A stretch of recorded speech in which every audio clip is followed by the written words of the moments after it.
All right, the Democratic Socialist running for Congress right here in New York goes on the attack against Israel, calling our ally a, quote, occupation force over Palestine. Listen.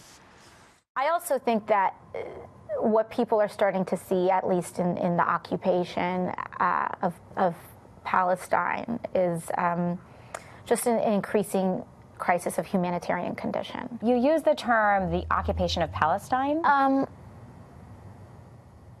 I think what I meant is like the settlements, places where Palestinians are experiencing difficulty. Do you think you can expand on that? I am not the expert on geopolitics on this issue. Well, that is clear. Here to react, Michael Knowles, host of the Michael Knowles Show. Michael, good to have you with us. Abby, good to be here. All right, you listen to the DNC, and that is the future of their party. That is the future of their party. I think she's a good representative. The Democrats at this point are proudly ignorant and thoroughly anti-Israel, so it makes sense.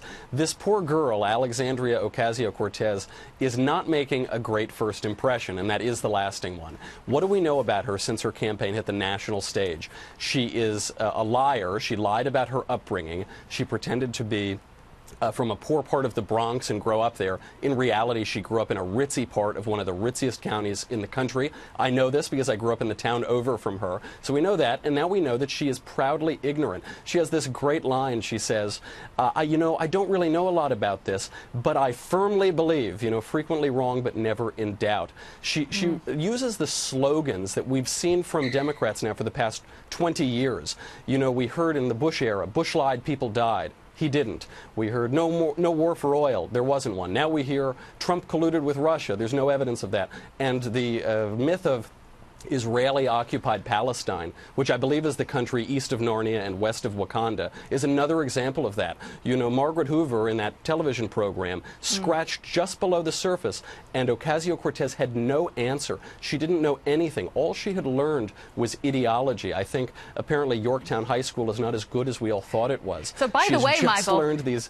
To your point, she went to Boston University. She says she doesn't know geopolitics in that interview. She majored in international relations. So obviously this is something that she claims to know a lot about. Kudos to Margaret Hoover in that interview for simply listening and following up with, can you please expand on this? What I'm surprised by is she's done so many interviews since this big win a few weeks ago, and yet none of this has been exposed. What does this tell you about bigger picture the Democratic Party?